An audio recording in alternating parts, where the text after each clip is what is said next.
Hallelujah.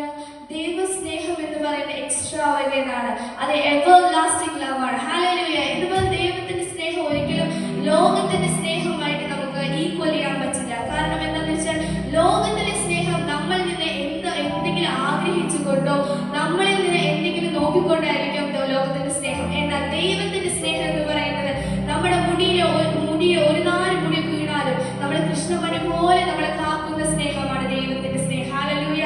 ഇന്ന് പകൽക്കാലം ദൈവത്തിന്റെ സാന്നിധ്യം ഇവിടെ ഇറങ്ങി നിന്നിട്ടുണ്ട്. ഹല്ലേലൂയ. ആ സാന്നിധ്യത്തിൽ നിന്നുകൊണ്ട് കണ്ണുകൾ അടച്ചുകൊണ്ട് ദൈവത്തോട് പറഞ്ഞേ, അപ്പാ അങ്ങയുടെ സ്നേഹം എനിക്ക് വേണം. ഇന്ന് നേരത്തെ പറഞ്ഞതുപോലെ ഞാൻ അങ്ങയുടെ അടുത്ത് വരുമ്പോൾ അങ്ങ് എൻ്റെ അടുത്തേക്ക് വരും. ഹല്ലേലൂയ. ഇന്ന് പകൽക്കാലം നമ്മൾ ആ സ്നേഹത്തിനു വേണ്ടി ദൈവത്തിലേക്ക് അടുത്ത് ചെല്ലുമ്പോൾ ദൈവം നമുക്ക് അധികമായി അതിരുകളില്ലാത്ത സ്നേഹം നമുക്ക് തരും. ഹല്ലേലൂയ.